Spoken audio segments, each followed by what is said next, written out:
নবী জনাবে মুহাম্মদুর রাসূলুল্লাহ সাল্লাল্লাহু আলাইহি ওয়াসাল্লাম তিনি শাবান মাসের মধ্য রজনী সম্পর্কে লাইলাতুন নিসফি মিন শাবান সম্পর্কে কি বলেছেন?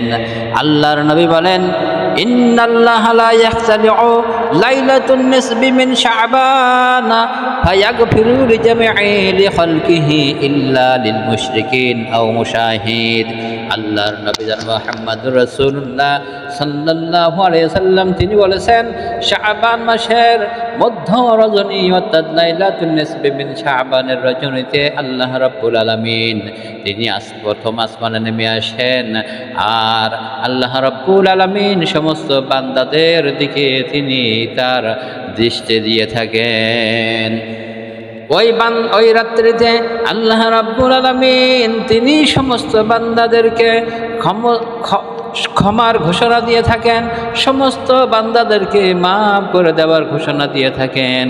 কিন্তু আল্লাহর নবী বলেছেন, সবাইকে মাফ করা হয় কিন্তু দুই শ্রেণীর লোককে মাফ করা হয় না। আল্লাহর নবী বলেছেন, ইল্লা লিল মুশরিকিন আও মুশাহিদ। এক ব্যক্তি হলো হিংসুক, যার অন্তরে হিংসা লালন করে, ওই ব্যক্তি কে মাফ করা হবে না। আর যে ব্যক্তি মুশরিক, ওই ব্যক্তিকে মাফ করা হবে না। আমার ভাইরা, আমার বন্ধুগণ, তাহলে আজকের আপনার মনে আমার মনে হিংসা যে বিদ্বেষগুলো যে পোষণ করি, এর দ্বারা কিন্তু আল্লাহ তাআলার কাছ থেকে ক্ষমা পাওয়া যাবে না। আজকের লক্ষ্য করে দেখেন, আমাদের আলেমের ভিতরে কি হিংসা আছে না নাই? রাজনৈতিক দল অপর রাজনৈতিক দলের ভিতরে হিংসা আছে না নাই? এই হিংসার কারণে আজকের মারামারি কাটাকাটি রাহাজানি বেড়ে চলেছে। এই জন্য আল্লাহর নবী বলেছেন, যদি তোমরা মাফ করাইতে চাও তাহলে তোমাদের অন্তর থেকে হিংসা বিদ্বেষগুলো ভুলে যাও।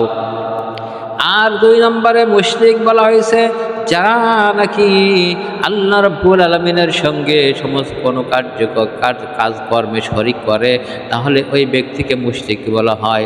আল্লাহ তাআলা এই ব্যক্তিকে ক্ষমা করবেন না। আমার বন্ধুগণ, আমার ভাইরা, লাইলাতুন নিসফি মিন শাবান, এই রাত্রিটা অত্যন্ত গুরুত্বপূর্ণ মাস, ফজিলতের রজনী।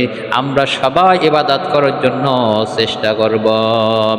আমার ভাইরা, আমার বন্ধুগণ, আল্লাহর নবী জনাবে মুহাম্মদুর রাসূলুল্লাহ সাল্লাল্লাহু আলাইহি সাল্লাম তিনি শাবান মাস যখন আসতেন তখন বেশি বেশি রোজা রাখতেন।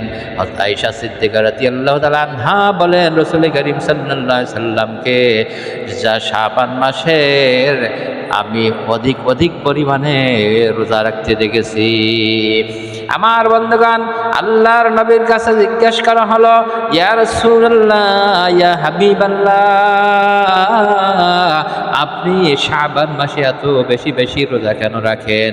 আল্লাহর নবী জনাবে মুহাম্মদুর রাসূলুল্লাহ সাল্লাল্লাহু আলাইহি সাল্লাম তিনি বললেন, ওগো সাহাবীরা, জানো না এই মাসে এই শাবান মাসে এত বেশি রোজা রাখি, ইবাদত করি, এই জন্য আল্লাহ রাব্বুল আলামিনের কাছে প্রত্যেক বান্দার আমলনামা বছরে একবার পেশ করেন ফেরেশতারা, এই শাবান মাসে পেশ করে থাকেন।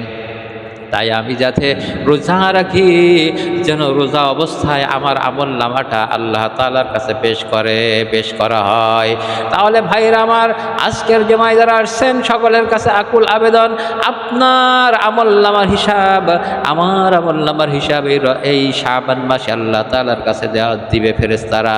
তাহলে শাবান মাসে যদি আমরা কোনো খারাপ কাজের ভিতরে থাকি, ওই খারাপ অবস্থায় আপনার রিপোর্টটা আল্লাহ তাআলার কাছে যাবে। আর যদি আমরা ভালো কর্ম করি, ভালো রিপোর্ট আল্লাহ তাআলার কাছে পেশ করা হবে। আল্লাহর নবী জনাবে মুহাম্মদুর রাসূলুল্লাহ সাল্লাল্লাহু আলাইহি সাল্লাম তিনি সাহাবীদেরকে বললেন, আল্লাহর নবী বলেছেন, প্রত্যেক মানুষের দৈনিক 2 বার করে সকাল আর সন্ধ্যা 2 বার করে আল্লাহ তাআলার কাছে ফেরেশতারা বান্দার আমলনামা পেশ করে থাকেন। আর সপ্তাহে 2 বার আল্লাহ তাআলার কাছে ফেরেশতারা প্রত্যেক মানুষের আমলনামা পেশ করে থাকেন। প্রত্যেক দিন দৈনন্দিন জীবনে আমার বন্ধুগণ প্রত্যেক দিন সকাল সন্ধ্যা আমলনামা আল্লাহ নবী জনাবে মুহাম্মদ রাসূলুল্লাহ সাল্লাল্লাহু আলাইহি সাল্লাম বলেছেন যে পেশ করে থাকেন ফেরেশতারা। সকালবেলা ফজরের নামাজের সময় একদল ফেরেশতারা জমিনে অবতরণ করেন, আর যারা জমিনে ছিল তারা আল্লাহ তাআলার কাছে চলে যান।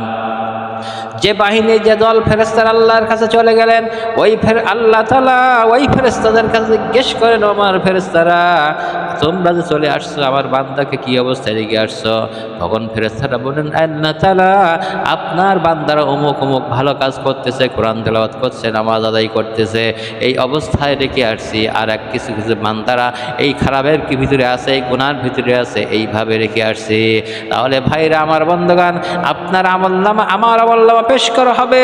যদি খারাপ রিপোর্ট আল্লাহ তাআলার কাছে দেন, তাহলে আল্লাহ রাব্বুল আলামিন কত সন্তুষ্ট আপনাদের পরে আমার মধ্যে হবে। সন্তুষ্ট হবে? হবে? সন্তুষ্ট হবে না। এই জন্য আমার ভাইরা আরেকবার পেশ করা হয় আসরের সময়। এই যে সকালবেলা যে ফেরেশতারা আসছে, ওই ফেরেশতারা আসরের সময় চলে যায়, আর একদল ফেরেশতা আসরের সময় অবতরণ করেন। ওই আসরের সময় যে ফেরেশতারা চলে যায়, আল্লাহ তাআলা তাদের কাছে জিজ্ঞেস করেন, আমার ফেরেশতারা তোমরা যে চলে আসছো আমার বান্দাদেরকে কি অবস্থায় রেখে আসছো? ওই ফেরেশতারা বলেন, রব্বুল আলামিন আপনার এই বান্দারা এই ভালো ভালো কাজ করতেছে, কোরআন তেলাওয়াত করছেন, জিকির করতেছেন, আপনার দিনের কাজ করতেছেন, এই অবস্থায় রেখে আসছি। আর কিছু বান্দা এই কাজ করছে, খারাপ কাজ করছে, জিনার ভিতরে আছে, তারপরে এই ভিতরে গুনাহের কাজের ভিতরে আছে। আল্লাহ রব্বুল আলামিন তখন কি বান্দার পরে খুশি হন নাকি? এই জন্য আপনার আমল আমার আমলনামাগুলো আল্লাহ তাআলার কাছে পেশ করা হবে। ওই পেশ করা অবস্থায় যেন আমরা ভালো আমলনামা পেশ করতে ফেরেশতারা পেশ করেন। এই জন্য আমরা সদা সর্বদা ভালো কাজ করতে থাকবো।